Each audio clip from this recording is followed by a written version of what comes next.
Dunkin' Donuts just pissed off every police officer with disgusting new rule they made overnight. For years, Dunkin' Donuts has been synonymous with police officers, which the company probably benefited a great deal from. Cops frequent the chain for their early morning or late night fix while on the job. However, that's about to come to a screeching halt after what's now happening in the shops. Among the busiest Dunkin' Donuts locations are those in New York City, which caters to the hard-working officers in the night. The city's finest have their work cut out for them in a massive metropolitan place like Manhattan that's also under added pressure of a possible second terrorist attack. It's challenging enough to do this often thankless job, but the New York City's mayor makes it worse with his pathetic disrespect for the men and women in blue. It doesn't matter to Mayor Bill de Blasio that he relies on these heroes to keep him safe too, since when it comes to anything for them, he usually does just the opposite. Evidently, this disgusting attitude has worn off on the people who serve the night their coffee with what they're now refusing to do. The head of the Night Detectives Unit is now rightfully leading a boycott against the chain after the inexcusable thing that two cops found when they showed up to a New York location to get a cup of coffee. The officers were denied service by an anti-cop employee working at the establishment. Although this isn't the first time this refusal to serve has happened, it will probably be the last, considering what happened soon after the incident. The New York Post reports.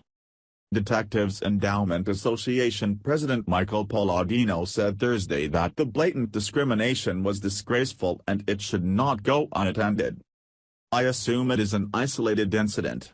Nevertheless, Dunkin' Donuts corporate should issue an apology to the night, and until that happens, I have asked detectives and their families to refrain from patronizing the stores," he said. Palladino also took a thinly veiled swipe at Mayor Bill de Blasio and other city officials in apportioning blame for the Sunday afternoon incident at 1993 Atlantic Avenue.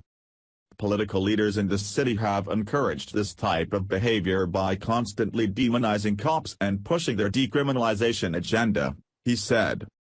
"It's time for the same politicians to step up, take some responsibility and condemn what occurred." Law enforcement sources briefed on what happened told the Post that the two cops, who are plainclothes patrol officers assigned to the 73rd Precinct's detective squad, entered the store shortly after noon to purchase some Baskin-Robbins. After waiting in line behind a customer, the cops, who were wearing suit pants, shirts and ties, with their badges and pistols on their belts, approached the counter but were ignored by a clerk who instead asked the man standing behind him what he wanted, sources said.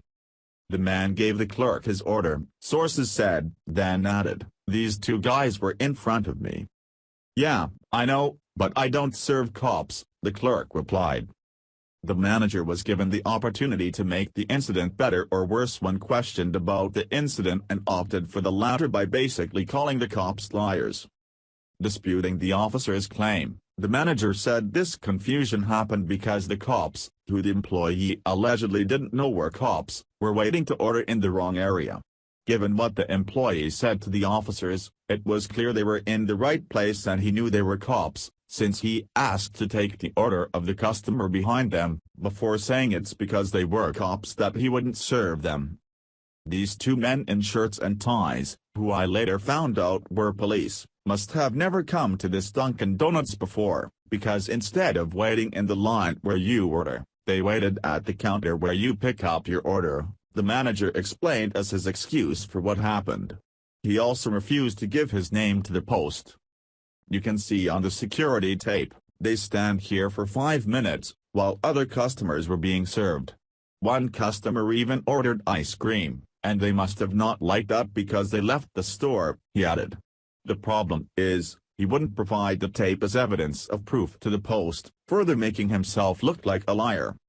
If you're going to man enough to deny a cop service and or defend the person who does by excusing their actions, then at least don't be a coward and hide your face and name behind your tough guy words.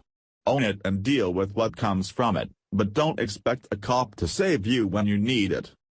While a boycott of this location is justified, What would be better is for cops to blacklist this location and show the employee what life without police officers is like in the case of an emergency. Thanks for watching.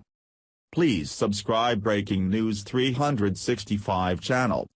Goodbye and see you again.